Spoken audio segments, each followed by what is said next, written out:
It's my pleasure to welcome Joshua White, whose work I've been aware of for a long time, but it's the first time that we're actually meeting. You have a great Facebook presence, among many other things, and nice to meet you. Great to meet you too as well. Yeah. Well, if you don't mind, I'd like just to start off by asking what we ask all of our interviews here at the National Jazz Museum in Harlem, which is where and when were you born? And then you could tell us a bit about your folks. Okay, sure.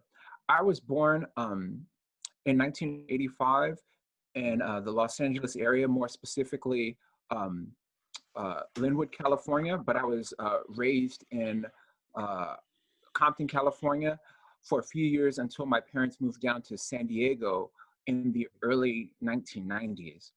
And my dad is from Jamaica and my mother is from South Carolina. And they've been together for married for over 50 years. And, which is a remarkable feat in and of itself. But yeah, they met in the late 1960s in Los Angeles. And around that time, my father was going to school as well as my mother. But on the side, my dad was also a DJ, and he would DJ house parties, and he had everything from, Isaac Hayes. I remember going through his record collection and seeing Lee Morgan, Isaac Hayes, Curtis Mayfield, just all the things that were popular around that time. And I just remember, there had always been music in the house, especially growing up around that time in, Los Angeles around in the late 80s. You'd hear a lot of hip hop, a lot of R&B, a lot of gospel music, and my parents being heavily into the church. I was very much aware of a lot of different types of, Black music around that time. Mm-hmm. Are you an only child? Oh, no, I have an older sister, who's not into music. Actually, none of my family plays any instruments, but they all have, I would say, a deep love for music and art and, just different forms of expression. Sure. So how did the piano come into your life? Okay, well, ever since I can remember, we've always had a piano in the house. And I remember hearing my mother talk about, she tried to get my sister into piano lessons, and my mom tried to take piano lessons to show her how easy it would be. And they both, subsequently left the piano alone. But I would say one of the biggest influences for me would be going to church. And I just remember some of my earliest memories are being in choir rehearsals or being in church services, and I would sit up in the front row and just watch the pianist or organist play. And there was something about it that really captivated my attention. And, when I was young, my parents just saw I had an interest in the piano, and they just saw me put my hands up there and just maybe play a few things. But outside of the piano, some of my earliest memories are, having a boombox, having a lot of tapes. I don't know how I got them. Maybe my dad bought them or my sister bought them, but I had tons of tapes. And I would always just be interested in what people listen to, what moves them, not necessarily developing my own taste, but always trying to find out what resonates with other people. What are they hearing? What are they feeling when they listen to music? And of course, as a youngster, I'm not asking myself those questions, but just back and reflecting back on my childhood and my upbringing and how I got into music. Those are some of the things that, really piqued my interest. So when did, reading music and playing the piano and lessons and all that stuff, how did that come about? Okay, well, interesting enough, when my family moved down here to San Diego, my dad's job moved, and and subsequently the whole family had to move down here to San Diego. And finding a new school, and my parents finding a new church home, they also wanted to nurture my interest in music. And just so happens, about 2 miles from where we lived, there was a music school. So my parents took me down there, and not knowing anybody in the neighborhood or in the community, they just took me down there. And I met my teacher, Jennifer Martin. And what they did was, I guess they put my hands up on the piano, and I could already reach an octave or more at 7 years old. So they were like, well, why not give these lessons a shot? And from there, I started with, like weekly half an hour lessons, and then it got to hour lessons weekly. And then over time, my teacher, nurturing my own interest, would just, extend the lesson. So sometimes they would go like 90 minutes. And I would always have these questions or things that I would hear on TV. And I'm like, what is this piece? Can I play this? And we just went on from there every week, just working through lessons. But I would say at that same time, we were going to church. And so I'm going to choir rehearsals with my mom and, going to Sunday services. And I would be enamored by, the musicians there. And a lot of times there would be, or most of the times there would be no music. And so I was getting an education on both sides. So yes, analyzing and playing Bach, Chopin, Beethoven, Mozart, but I'm also playing these, other, musical traditions, that rely deeply on using your ear to navigate. Meaning that if we're playing a song with the choir and the director wants to go up a half step, it's like, you can't say like, I don't know how to do that. You have to figure it out. So you have to learn how to think almost analytically and see like how I can, shift keys and doing all these different things, or following a soloist, listening to the choir, and also how to make people feel something, because it's not just about playing the music, like in church, you really want to convey a message, like whether it's like, during prayer time or revival, you really want to get a message across. So those were the kind of two pathways I was studying at the same time as a youngster. Sure. What kind of church is it? So we can get a picture of the kind of music that you're talking about, because different kind of churches had different kinds of music. Right. Well, the church I grew up on was a Southern Baptist church, but it was I guess now it would be a predominantly, like white denomination, but the community at that time, it was a lot of Black folks attended that church who migrated from the South. So the pianist was from Houston, Texas. The preacher was from Kansas City. A lot of the people from the choir were from Mississippi, Georgia, Florida, like all these different, like North Carolina.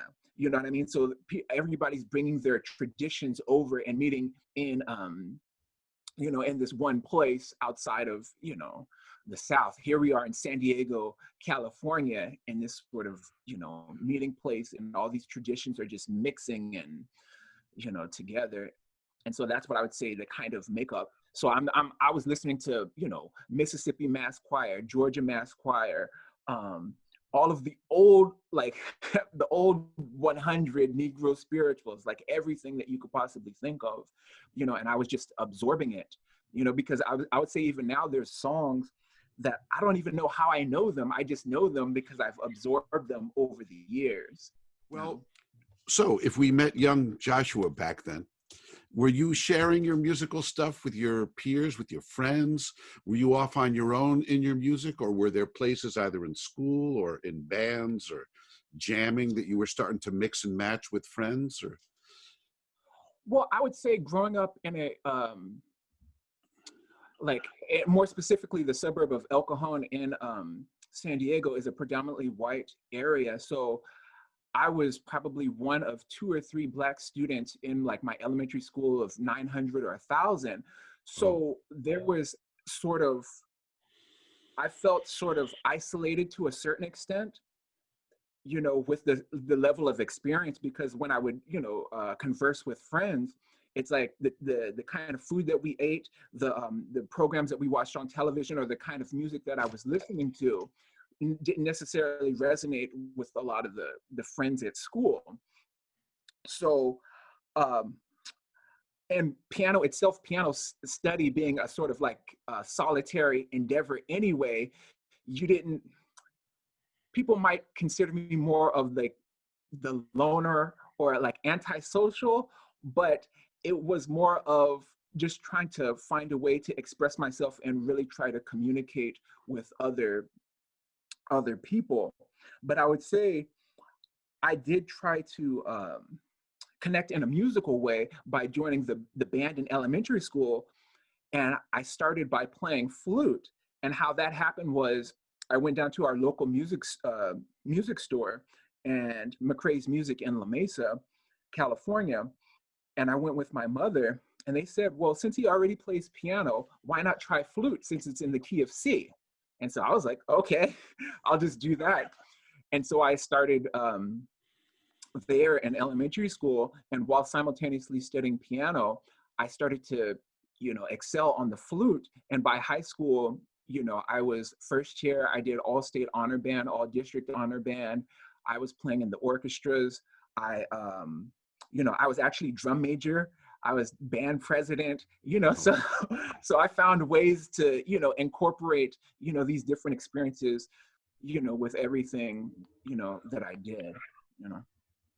I'm hearing a lot about church music, and I'm wondering if within your family you were either discouraged or what was happening with the pop music of the time. Was that also a passion for you, or was that something that was verboten? What was the? um, well, I would say being my parents, like us coming from like a more religious background, they were very cautious about the content, so okay, this is 1980s in Compton, California. And so I'm hearing a lot of NWA like around that time, even though I don't know what it is or what's happening, I'm hearing a lot of that type of music around that time, you know, and I was enamored by the radio. So even if I didn't know what they were talking about or the messaging that was going on, it's like I think that my parents, encouraged my love of music, but always, kept an eye on in terms of, what the content was. But when I could, started making an allowance, the first thing I wanted to do was go to Sam Goody or the Warehouse or Tower Records and get anything I possibly could. My sister was, getting a CD collection, and I would always want to listen to, what she was listening to. So I would say I'm definitely influenced by, pop music, and more specifically rap, hip hop, R&B, everything. For me, it really gets down to the sound of it. I think what really resonated with me was the drums, hearing grooves and beats. And then when I got older, I started to understand what it means to be uh, uh, form, because I would hear certain sounds, but they would only occur at 4-measure intervals. And I started to put these pieces together. What does 4 measures sound like? What does 8 measures like sound like? What does it feel like? And that sort of, even though like, the music of the time wasn't necessarily the most complex, you start to get a feel for what these things, how they feel and when they occur.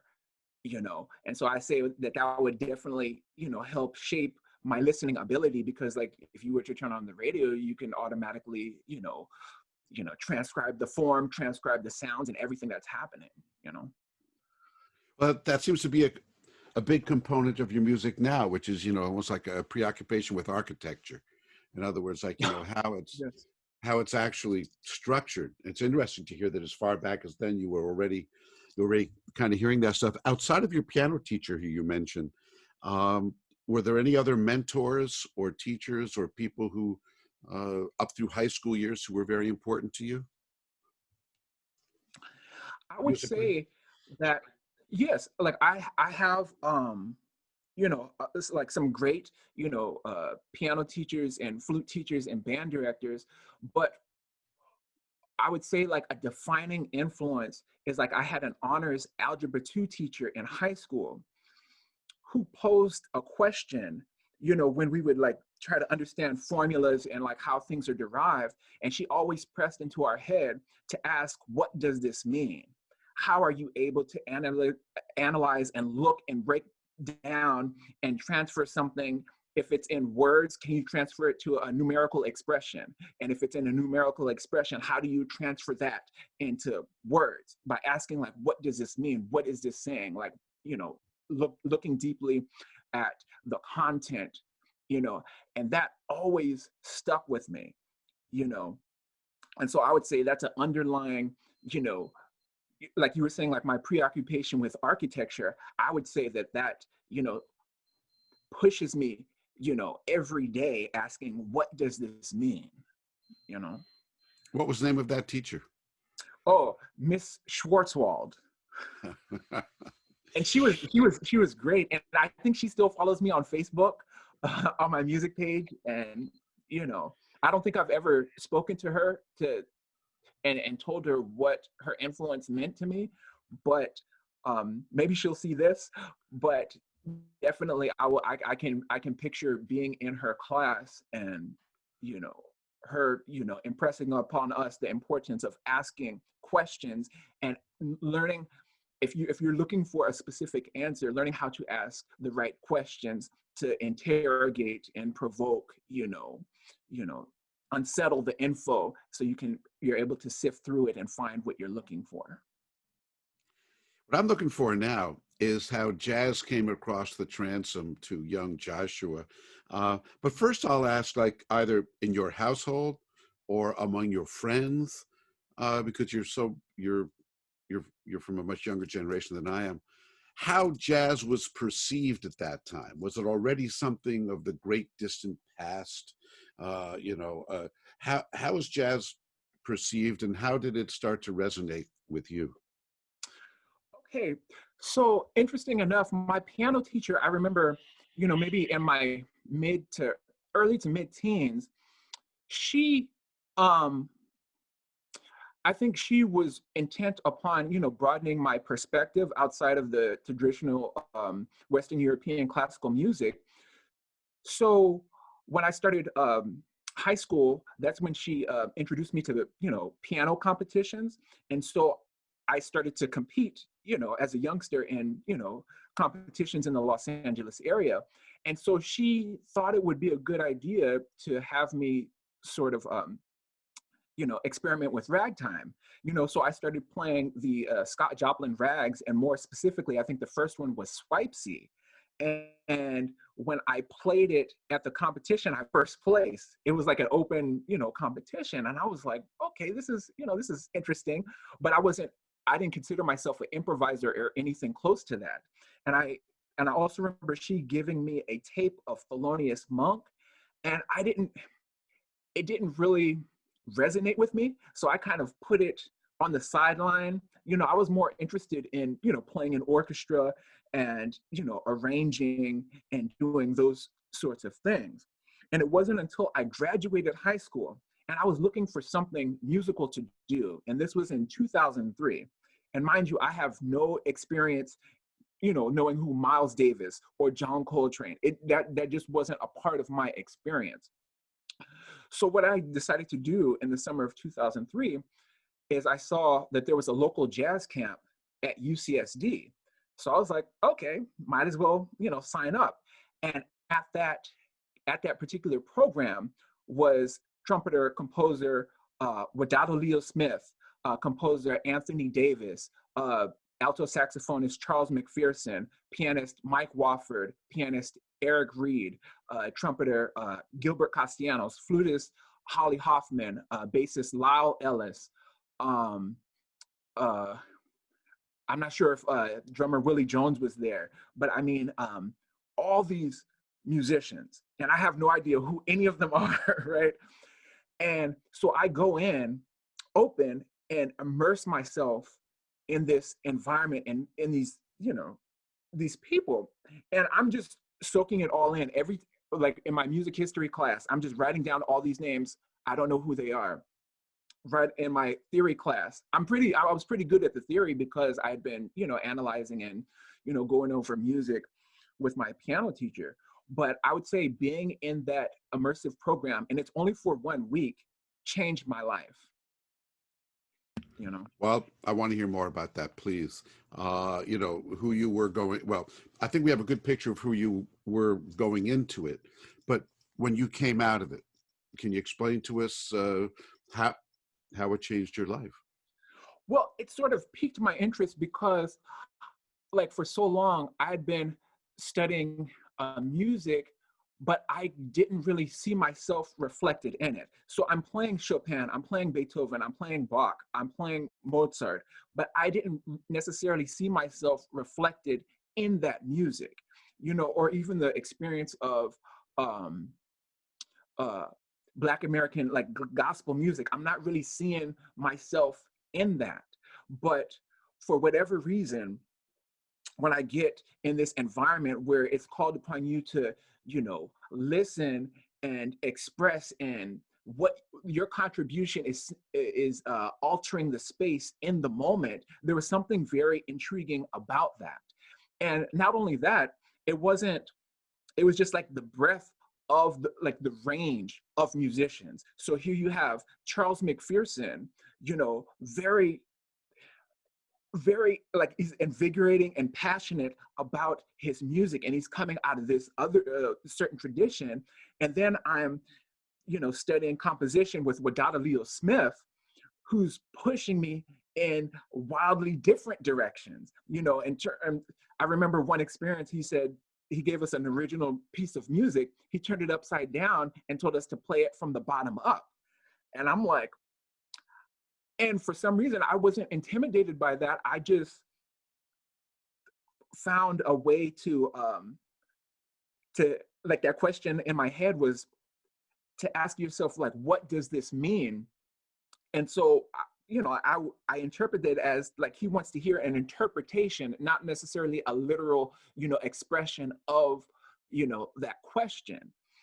So being in that sort of environment where you're I don't want to say like assaulted, but you're presented with all this information for 6, 7, 8 hours a day, and me being a naturally curious person and having a love for music, that just sort of set a fire that I didn't even know it existed, you know?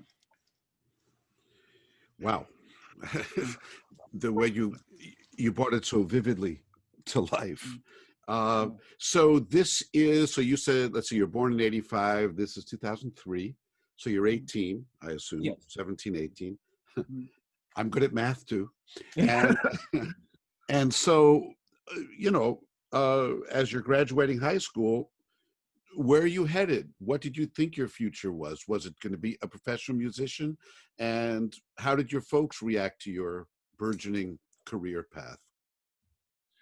Well, see, that's the thing. It's like they never stood in the way. They always encouraged whatever it was that I was interested in doing. And I honestly, at that time, I didn't know where the piano was headed, but I was auditioning on flute, and I actually won, college scholarships to, study at different universities. But I ended up staying locally at a community college because I felt I needed more, seasoning, and I just wasn't, I just, I knew there was something brewing, but I guess I just didn't know what the passion was. And so for the next 2 or 3 years, I continued to go to the jazz camp at UCSD. And increasingly, I'm getting more experience, and I'm learning, I'm absorbing the information a lot quicker. And I remember, so like the second year, um, after I get to learn like all these, like who Miles Davis is and who John Coltrane is, and just like of these people, I'm learning that, okay, it's not enough to know the name, you have to actually know the content, right? And I'm learning that recordings, so you have to listen, you have to listen, you have to listen, you have to learn these recordings. So I just go off the deep end, like from everybody at the camps, I buy all of their CDs, right? So all of Mike Warford's CDs that are available, I buy them, listen to them all. All of Holly Hoffman's CDs, I buy them, listen to them all. Every Charles McPherson record that I could get my hands on, I buy them, listen to them all. Learning about Barry Harris, because obviously he was a mentor to Charles McPherson. And then I remember being in a history class or a composition class with Anthony Davis, and he's playing us um, uh, Charles Mingus. and he's like hammering the music of Charles Mingus into our head. And I remember he would always bring his recordings out of a yellow Tower Records bag. And so he'd have the complete Ornette Coleman Atlantic recordings, and you'd have the complete Charles Mingus. And first and foremost, I remember him playing Black, Brown, and Beige, Duke Ellington, and all these Ellington recordings. And, you know, he was just going over the history of the music, and he's just like playing these recordings, and they just get stuck into my head. So that's where my main focus was, is I have to listen and I have to learn these recordings from, you know, the direct source of these musicians. And I would say after that third year, so 2003, 2004, and 2005, at 2005, I made the decision, I'm going to pursue piano. This is my voice. And like jazz or improvised music is where I need to be.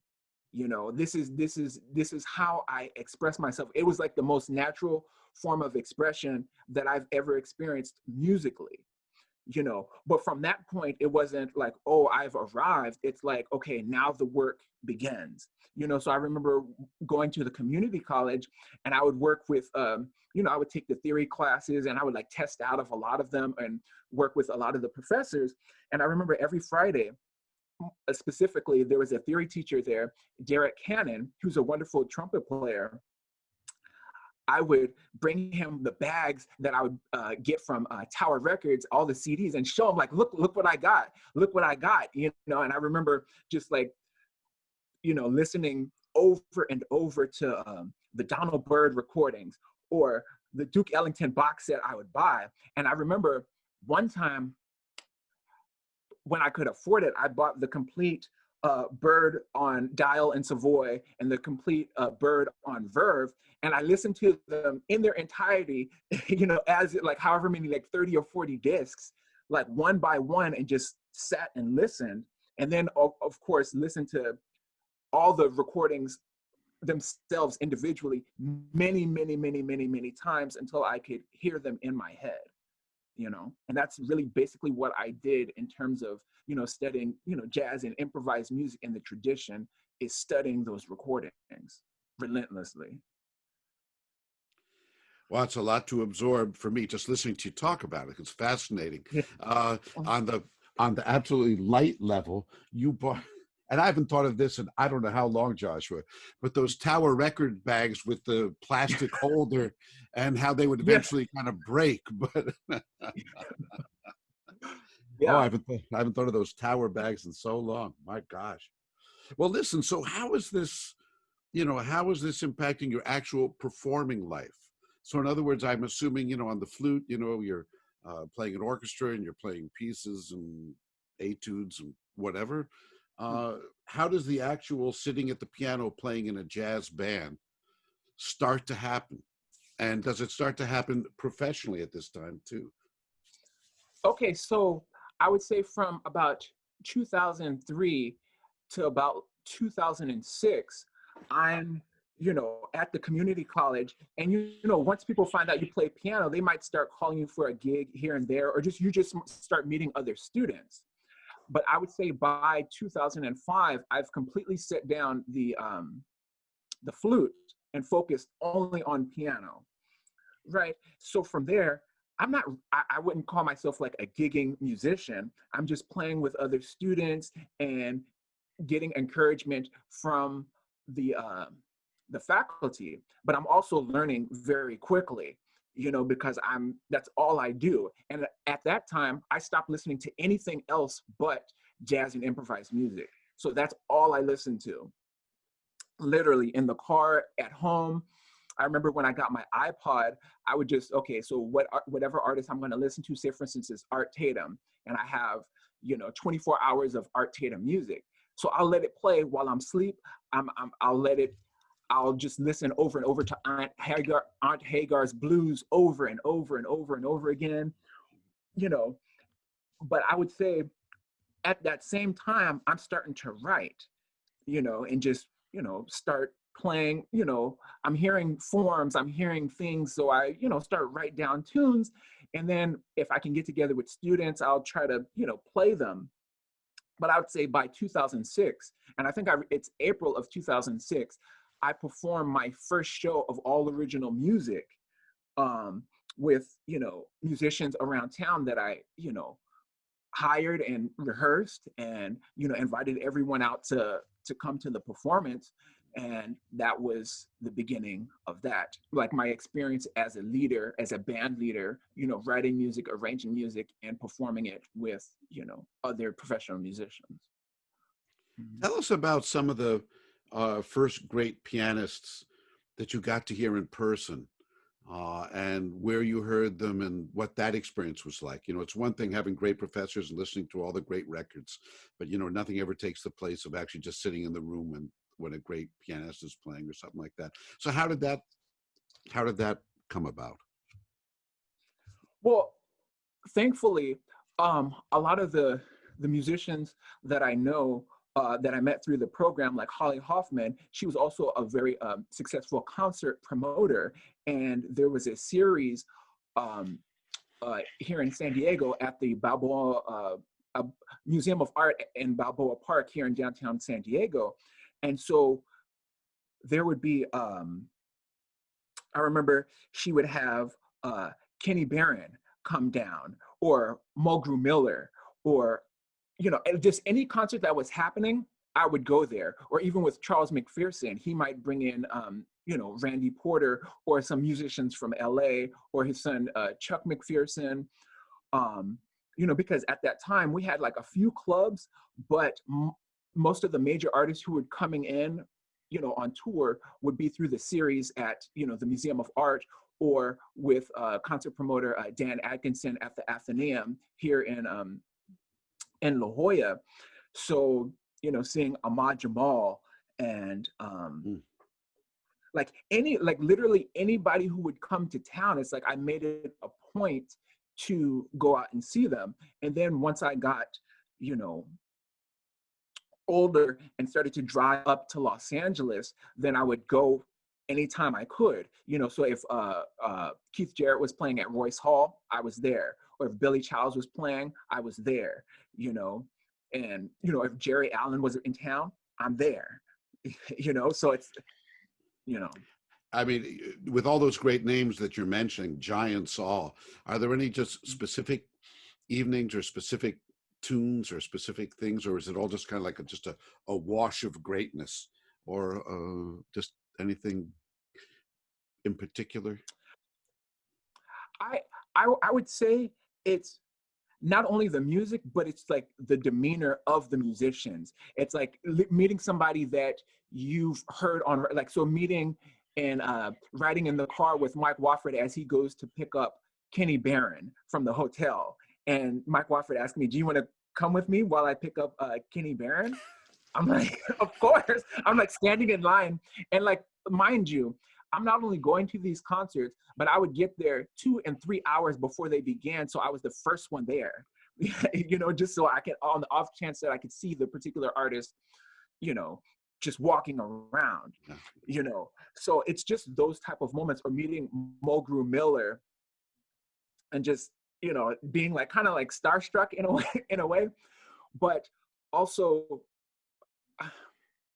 I don't know that there's any, I would say one of the important moments, I would say, is meeting McCoy Tyner, being able to go backstage, and him being so warm and so kind, and asking about my family and where my family was from, and saying, it's like, "You look like a relative or somebody that I know." It was just that sort of warmth and that sort of care, from these, amazing musicians, that was really, eye-opening, you know.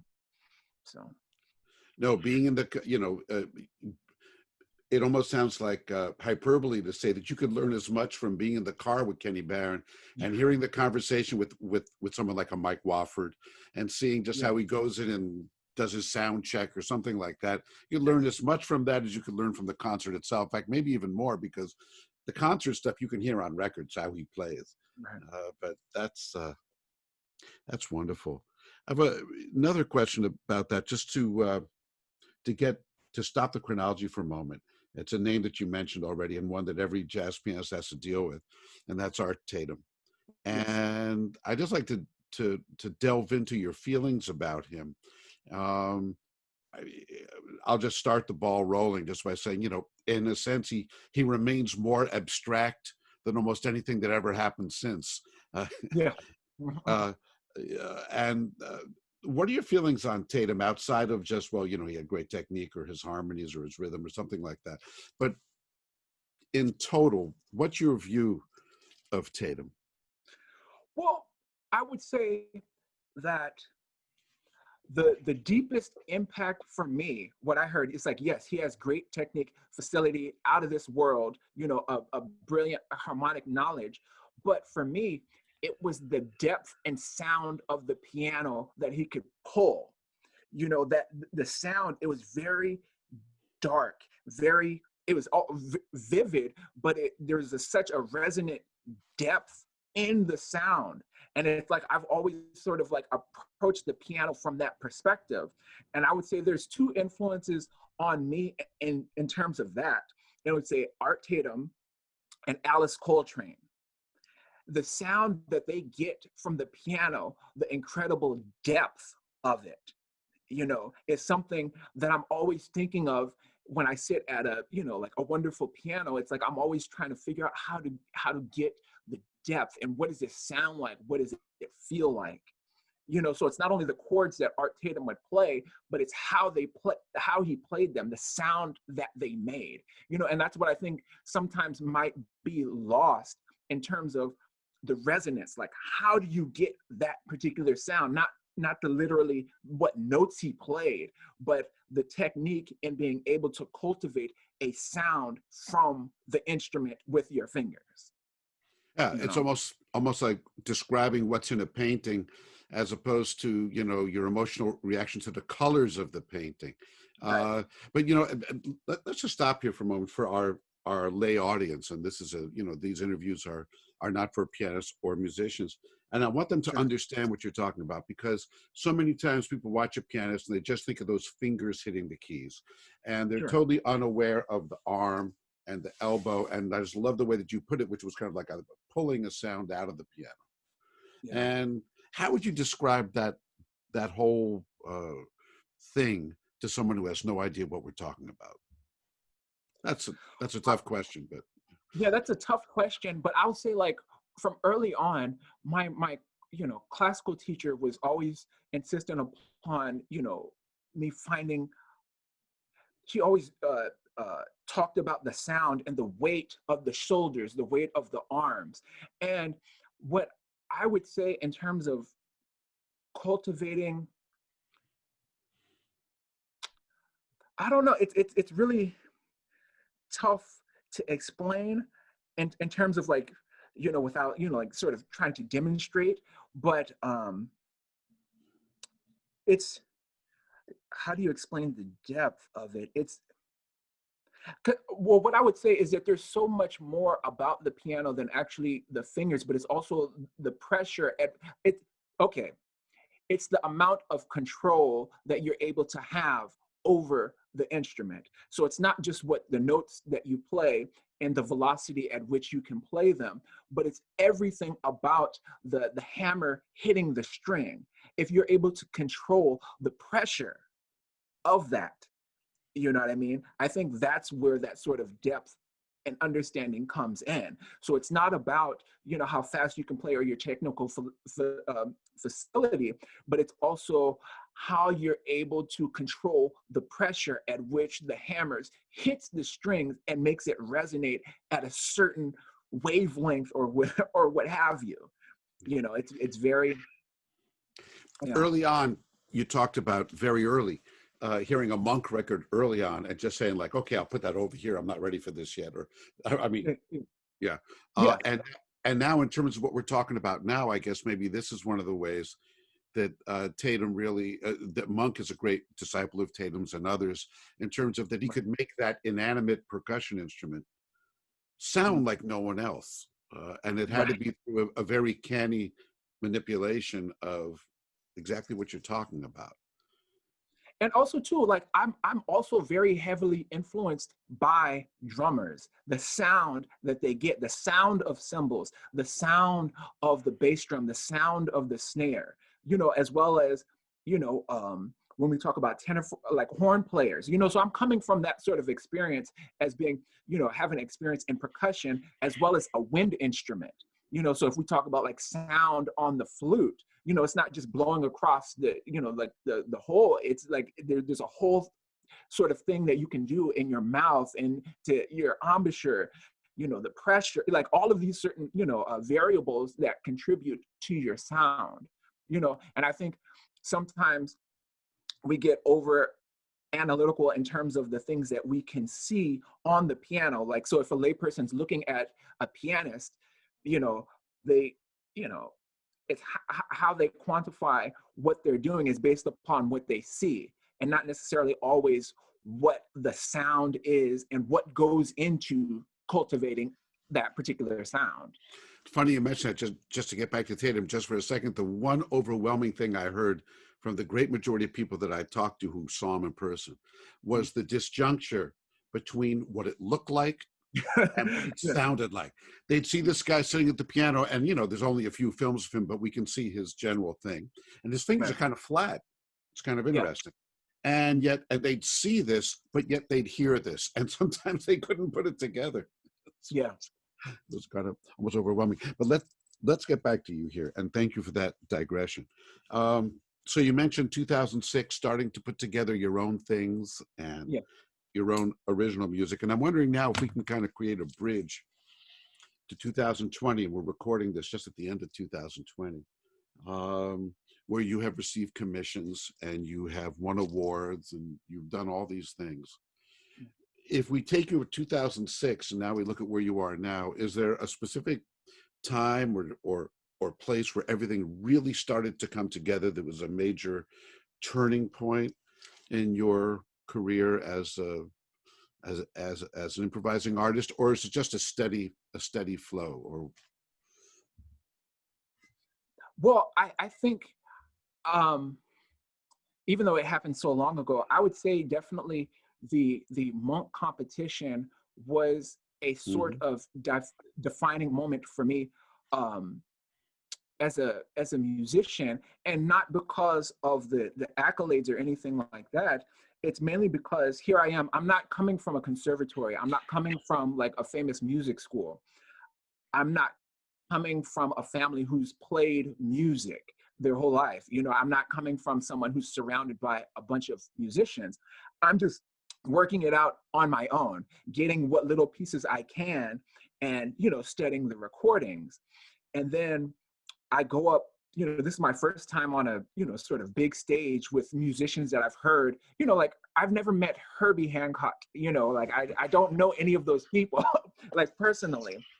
And, so here I am, and How old are you then, I Joshua? just go on. I don't remember, but it's 2011.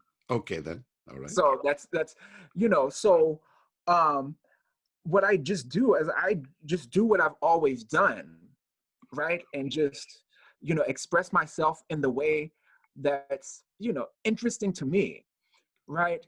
And it's the amount of encouragement that I received from that, basically saying like, keep going, keep, following your, direction, regardless if anybody else is going that direction or not. It was, it was, it was very encouraging, to receive that sort of, those sort of words from people all over, all over the country, all over the world, you know, and from there it kind of, it just showed me the amount of work that I still need to do, because there's so many things that I want to say and want to express and want to learn how to always get better and how to, deepen my knowledge. So from there, it's like I want to, get more experience in all different types of, traditions and different musicians. That's sort of the bridge of, how, I'm coming from this, somebody who's coming to like jazz camps and studying on their own, and then actually being put on this major platform, and then, you know, sort of, I don't want to say like on the fast track, but I would say personally, it just, sort of that encouragement helped me move even faster in the direction that I was going. You feel Yeah. sometimes with with your peers that like jazz is just by almost by definition such a nonconformist music, but yet there's a lot of conformity sometimes, especially Yes. when it comes to young pianists or a certain kind of repertoire and a certain kind of thing. What's your take on that? Um, I mean, I definitely hear what you're saying in terms of conformity. And I feel that perhaps some of it might have to do with, the educational system and, how musicians are sort of put on a certain pathway. And being that my pathway, musically is very unorthodox, I just followed, I've never, I, in thinking about all of my musical teachers, I don't believe I've ever had a music uh, a teacher that was intent upon pushing me in a direction. They always encouraged me to find my own interest, so that led me to a wide range of places. And I never felt like that I was beholden to anyone or anything. And I could, explore the music. So if that calls for like breaking forms, if that calls for experimenting in harmony, melody, rhythm, just doing all these different things, it's like I was never limited by anything except my own imagination, you know. So when I would hear like other pianists, it's I've always appreciated, like what other people have done, meaning like I have a deep love for the music of Hank Jones, and I have many of his recordings, but that doesn't mean I want to, sound like him, right? Or, Herbie Hancock, or, going to Jerry Allen or Joanne Brackeen. It's like I've listened to like all these other people, but ultimately I want whatever I do to be an expression of how I feel at that given moment. And I feel like that's not really, um, impressed upon, music students. It's really, um, I don't want to say like conformity is what, is presented to them, but I feel that there isn't like an encouragement not only to understand the history, but also really to push forward and to challenge. Well, I'll give you an example. I was in, like a music class, and the professor was telling us about what Charlie Parker's music means. It means this. He's doing this and that. And I was sitting thinking to myself, your experience to Bird's music is about as close to mine. You've never met him. You've never played with people that had played with him. So you're basically coming from, yes, you've gotten your degrees and you're in, you're a tenured faculty member or what have you, but you basically learn the music from the recordings. So what I need to do is go listen to the recordings myself, come up with, like an analysis based on, what I'm hearing and the things that I've read, and let's talk about this. And it's like I've never been content with, you know, a single explanation. I was like, I want to go to the primary sources myself and ask questions from the primary source. So that's how I really approach, everything, you know. When did you start gathering around you a team of musicians or peers, friends that you just started feeling more comfortable with than with others? And how has that evolved? Well, I would say I've always tried to play with as many different kinds of musicians as I possibly can. So whether if I'm working in LA with Eric Rivas or Marvin Smitty Smith, or here in San Diego with Nicole Mitchell, flutist Nicole Mitchell, or bass player Mark Dresser, or trumpet player, composer Steph Richards. It's I've always, I guess I've never felt comfortable in any one setting for too long, so I'm always making sure I maneuver in many different settings at any given, time. And having an experience of playing like Western European classical music or gospel music, or playing with vocalists in cabaret, and, or, playing with, modern musicians like Mark Dresser, or playing the music of Hank Mobley, Horace Silver, Hank Jones, uh, uh, with Gilbert Castellanos, you know, um, I've always just tried to, you know, explore as many different types of things. But with my own music, I guess I'm always looking for, like, in my own groups, looking for musicians who can just, express themselves unapologetically, but they're they don't ask for permission. You know what I mean? So if we're playing something and you hear and you need to react to something, then you know how to communicate your perspective. And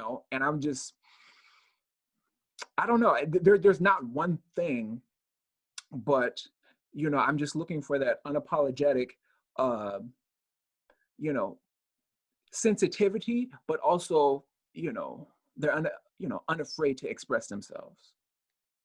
What's on the horizon, even given all the restraints by what's happened to the music business and the chance to perform in person and stuff like that? But here we are at the end of 2020. What's on the horizon, Joshua? Okay, so this year has definitely been a trial, and to be quite honest,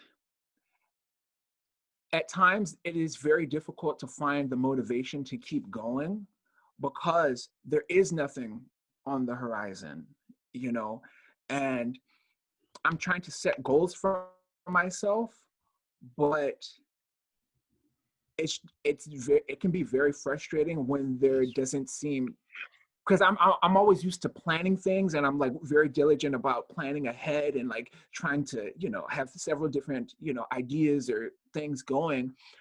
But I have days where I'm like, I don't think I could do this, because the rewards just don't seem, it just always seems like you're always giving and there's nothing that really comes back to you, except the own pleasure of just doing it for the fun of it. Because it's like, um seems like now it's like nobody cares how great your charts are, like, or that you can transcribe like a whole arrangement in an hour, or that you can play all these different things. It's like that stuff is almost like it's not important, or what you can do on the piano, or all that stuff that we were talking about, Art Tatum, the depth on the instrument. It's like when we sang piano to somebody out on the street, they're like, so what? It's like, how do you, and so in my mind, I'm just trying to figure out how to keep going. And I know that it will pay off if you just stay in the race. But, pragmatically, in terms of like daily experience, I would say that's the most challenging thing, because sometimes it's just easier to say, like, I'll just stop now, go to, try to get a job at Target or Costco or something like that, and just, I'll see you all on the other side, you know. Well, thank you for that very frank and honest answer. And I think a lot of folks, especially musicians and artists, will take some comfort in hearing someone be so frank and honest about the great challenges of now. But I do wish you the best of luck, and I look forward to keeping in touch. And thank you. Thanks for joining us for Harlem Speaks and this conversation with the brilliant Joshua White. The museum offers many programs, some historical, some interviews, many on contemporary issues that intersect in many and surprising ways with jazz. My name is Lauren Schoenberg. I'm the senior scholar at the museum. You can find out more about what we offer at our website, www.jmih.org. at our Facebook page, also on our YouTube channel, where many of these interviews ultimately live. On behalf of the staff, our board, our volunteers, everyone at the museum, we want to thank you so much for joining us, and we'll see you again.